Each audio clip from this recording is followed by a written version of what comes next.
bring in NBC News White House correspondent Mike Memoli. Mike, good morning to you. So we heard the president say he believes it's unlikely the missile was from Russia. So what more are we hearing from him and behind the scenes from the White House? Well, Stephen, at this moment, President Biden is making his way back to the United States after this marathon worldwide tour. He was, of course, in Indonesia in the overnight hours when this incident first developed.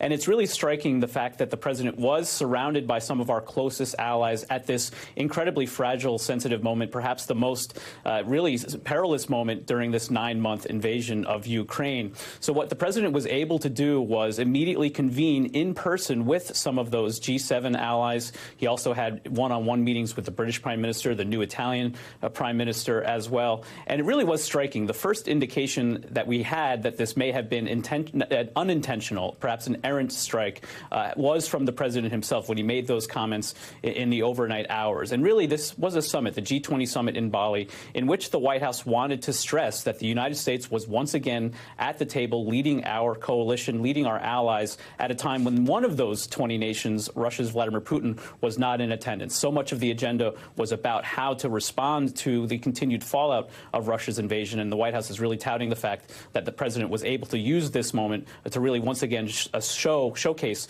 the resolve of our allies behind Ukraine at this moment. Pretty unusual to have those immediate international meetings.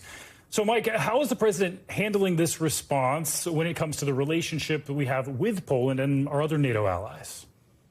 Well, it's so important to note the U.S. relationship with Poland at this moment, obviously at this perilous moment, because as Russia did invade Ukraine, so much of the initial response from the White House and so much of the president's focus was, yes, of course, on the people of Ukraine, but those Eastern NATO allies, especially Poland. Remember, President Biden traveled to Poland in the spring, including visiting near the border of Poland and Ukraine, to really show that the United States would be there for our Polish allies. So one of the first things that President Biden did upon waking up after this strike happened was to call the Polish president, President Duda. We can show a photo as the White House tweeted out a readout of that conversation. The president saying he spoke with President Duda to express his deep condolence for the loss of life in eastern Poland, and that they will remain in close touch to determine the appropriate next step as it proceeds. Now, as it relates to NATO, you talked with some of our previous guests about Articles 4, Articles 5, the kind of intensive consultation that's going to be going on at this moment. One of the questions facing the alliance is how to continue to support Ukraine's needs,